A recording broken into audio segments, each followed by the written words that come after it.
Hello everyone. तो यहाँ पे मैं आ गई हूँ ससुराल में, आप लोगों को पता ही होगा।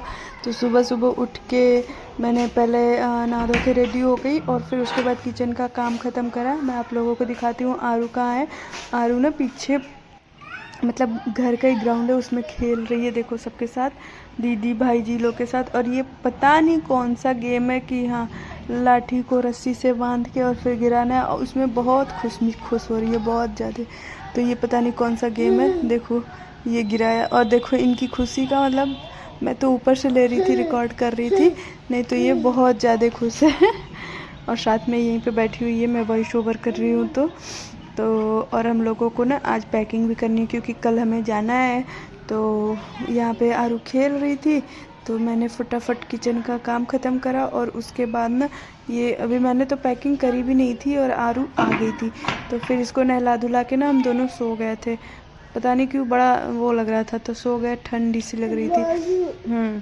तो उसके बाद ना फिर शाम हुई तो उठी मैं, तो फिर आरू नीचे चली गई। तो यहाँ पे मैं लग गई पैकिंग करने में। दीदी, हाँ दीदी, कि मैं सारी अब पैकिंग कर ही लेती हूँ, नहीं तो फिर ऐसे ही रह जाएगा। तो आप लोग देख सकते हो ना कितनी ठंड है, मैं टोपी भी लगा के रखी हूँ।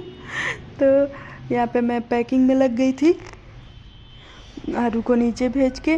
तो चाहे जितनी मर्जी पैकिंग कर लो ना, जब तक घर में रहो तब तक कुछ ना कुछ लगा ही रहता है।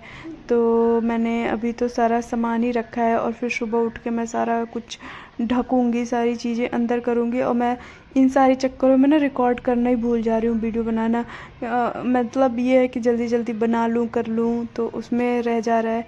तो फिर ये भी मैडम जी आ जाती हैं और ये भी पैकिंग कराती हैं, और साथ में गाना बज जाता है तो खड़े होकर नाचने लगती हैं। डांस तो इनका जैसे आजकल फेवरेट हो रखा है। तो यहाँ पे पैकिंग कराने के बाद फिर हम लोगों ने आरू को, यहाँ पे मैं खाना खिला रही हूँ। खाना खिलाने के लिए तो इतनी मशक्क़त करनी पड़ती है कि क्या ही मतलब बोलूँ। खाती ही नहीं है, मुझे क्या क्या करना पड़ता है खिलाने के लिए। तो खाना खाने के बाद गई अपने बाबा के पास, और बाबा के पास जाके कबड्डी देख रही थी और मज़े से, और इतने इंजॉय कर रही थी ना, जैसे उसमें हो रहा था तो ये भी हो कर रही थी। तो बाबा और ये आरू दोनों आज कबड्डी इंजॉय कर रहे थे। तो बस आज का ब्लॉग यहीं ख़त्म करते हैं। तो आप लोग कमेंट करके ज़रूर बताना कि कैसा लगा मेरा ब्लॉग।